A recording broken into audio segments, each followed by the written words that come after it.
astonishingly, has been sent off. His second yellow for embellishment is what referee Jorge Gonzalez decided.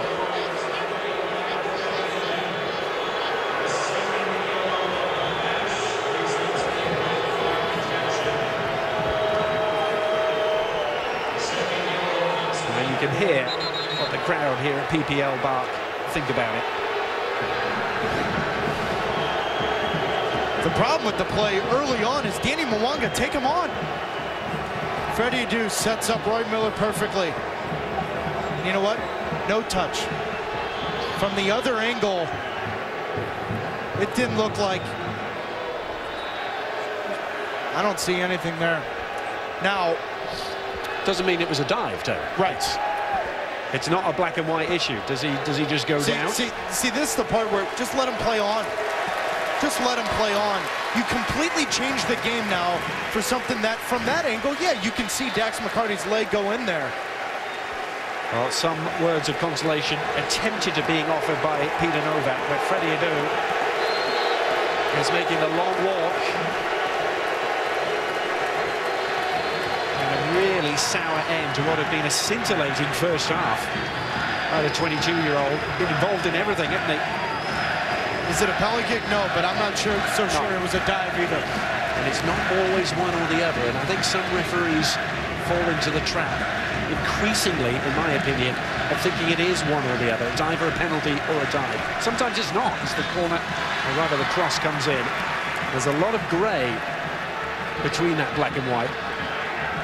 But that goes back to the early challenge from Freddie Adu from behind on a play that he doesn't need to challenge.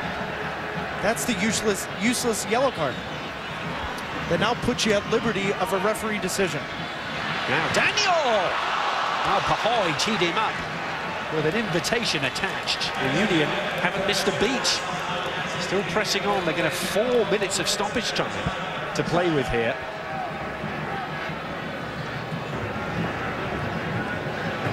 Well, the manner of that dismissal will leave such a sour taste. It's as you say, Taylor, the sort of dismissal that causes managers to lose large amounts of hair. It's one thing getting sent off for a sliding challenge, denying a goal-scoring opportunity. It's quite another to be sent off for 2 offences. It just changes the game, Adrian. It's a no call, fine. No problem with the no call, but let him play.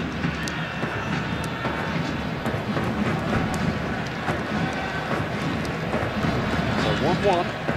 The Union down to 10 men, having really dominated this first half. Is it asking too much for them to continue to dominate now? And Freddie Adu had really been driving the traffic, hadn't he?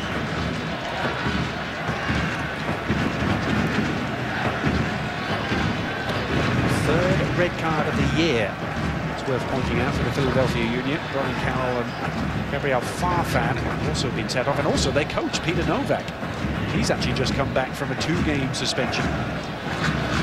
Fracas following the game that they won away from home against Chivas. Farfan still serving the final of his 3-game suspension for that same incident.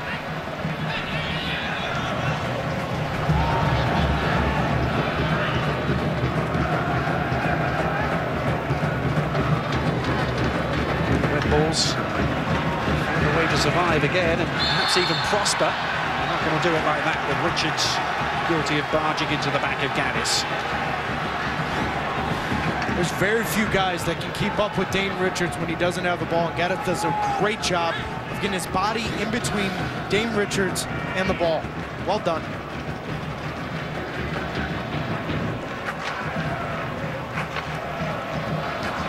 A brilliant shot of PPL. It's nestled into the banks of the Delaware River, and this will be the venue for the MLS All-Star game later on in the summer. Almost looks fake, the bridge in the background. Chelsea will be here admiring the view of that bridge on the 25th. Now, the sense of injustice is just rising. So another decision goes against the Union. We won't let the free kick be taken quickly.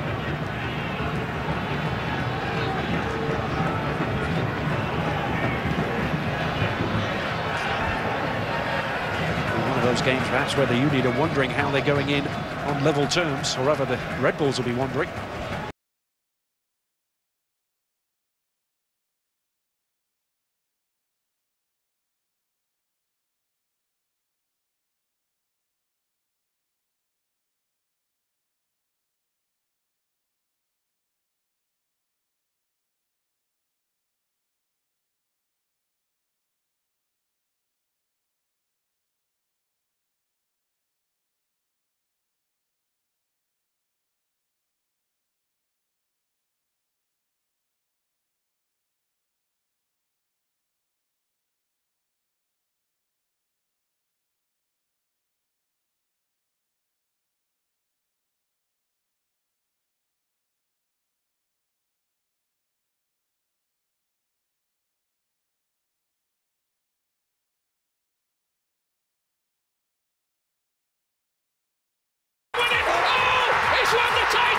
Surely for Manchester City, an unbelievable finish, 2 goals in stoppage time.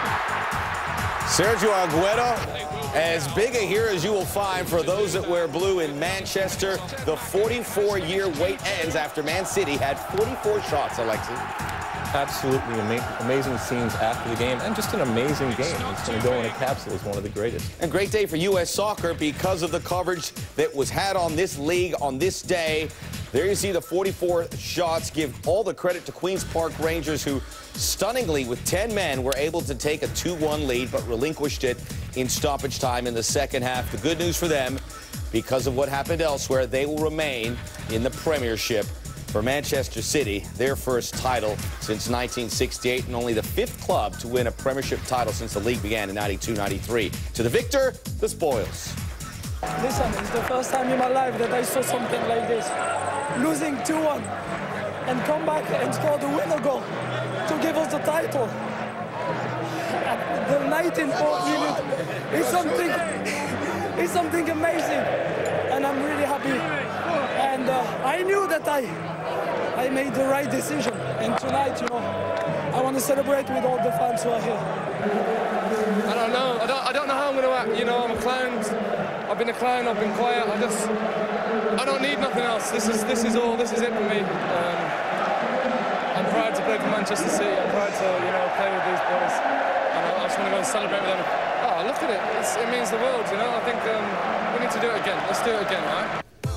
So 38 rounds are in the books. Manchester City, your champions. They'll be joined by Manchester United and Arsenal in the Champions League.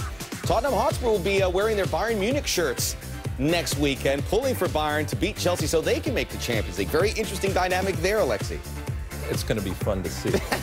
Man, a few words. I like it. And Queen's Park Rangers survives. Bad news for Bolton, who have a couple Americans on their squad. They will be relegated, so the future for Stuart Holden and Tim Ream, we'll have to see what comes to them in the weeks and months ahead.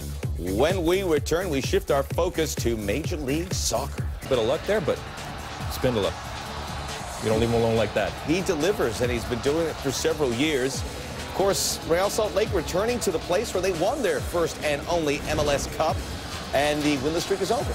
Best team in MLS for me right now, RSL, without a doubt. Impressive road win. When we return, the Red Bulls will be looking for a road win. We'll get you back out to Adrian Healer and Taylor Twellman after this break. Taylor and Joel Limper with this terrific strike early on. Yeah, it was the combination from Bellucci, but Limper, timing his run perfectly, good first touch. But the first 40 minutes was all about Freddie Adu. Taking players on, shots, creative, very dangerous. Had a lapse in thinking a little bit early on that first half with the dangerous tackle on Roy Miller. But he was whipping balls and very proactive. Good first half, and then this. Well, was it a dive? Wasn't it a dive? The only opinion that matters is that of Jorge Gonzalez. He said it was. Right, but you watch that replay, there's that little hesitation in Freddie Adu's left leg that makes him think that, I don't know, at game speed, I'm not so sure I'm seeing that. But there's always been that talk, Adrian, you and I have engaged in it on Twitter about referees getting rid of diving. Well, there it is. Well, it's the Union who are down to 10 men without Freddie Adu in this second half. Brian Carroll Trying to set up an immediate attack is Danny Mwanga. Looks promising. And the second ball, it's squeezed home. Well, what a start for the Union. And Pahoy at the double for Philadelphia.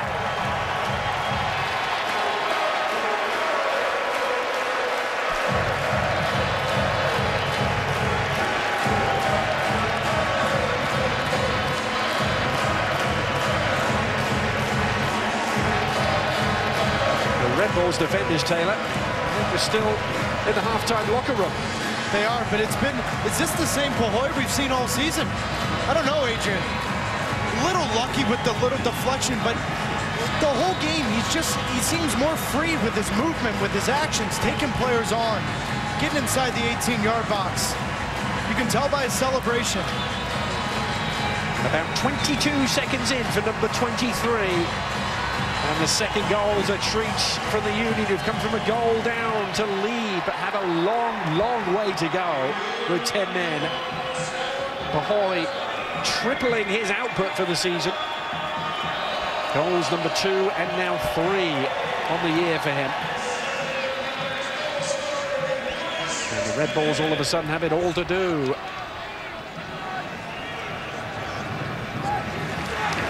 That's taken some of the angst away from the Sons of Ben and the crowd here.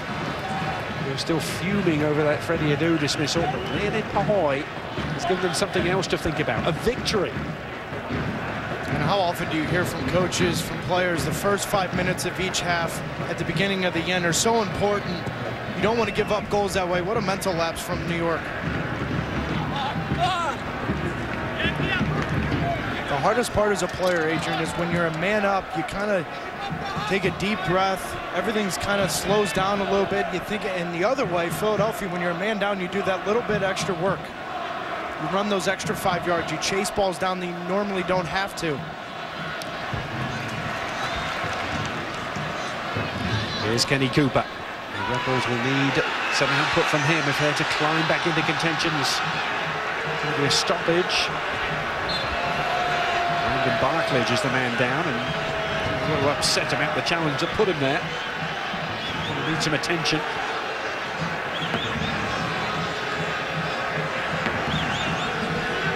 Barclage, 3 years in DC, very limited playing time. Such a bad time with injuries. Barclage actually tore his ACL in a friendly game against AC Milan back in 2010. Let's have a look at Pahoy's second. Just look at the time and space for Danny Mwanga. That's a lot of credit to Pahoy, though. The deflection, seeing the play through. Doesn't matter how it goes in, just matters that it does go in, and Pahoy does a good job to get a shot on target. He was alert to the possibility, wasn't it? The deflection came his way. Think of Holgerson.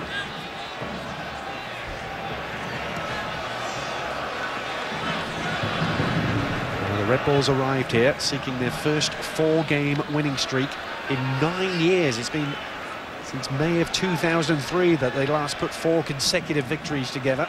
And you'd think at half-time the opportunity had presented itself to make it 4 in a row, and it still might. You have to come from behind to do it. Not much signs of life from the Red Bulls attack as Marquez is flattened by Gomez. A bit of Central American spice in that challenge from Gomez, but Marquez will try and profit from the free kick.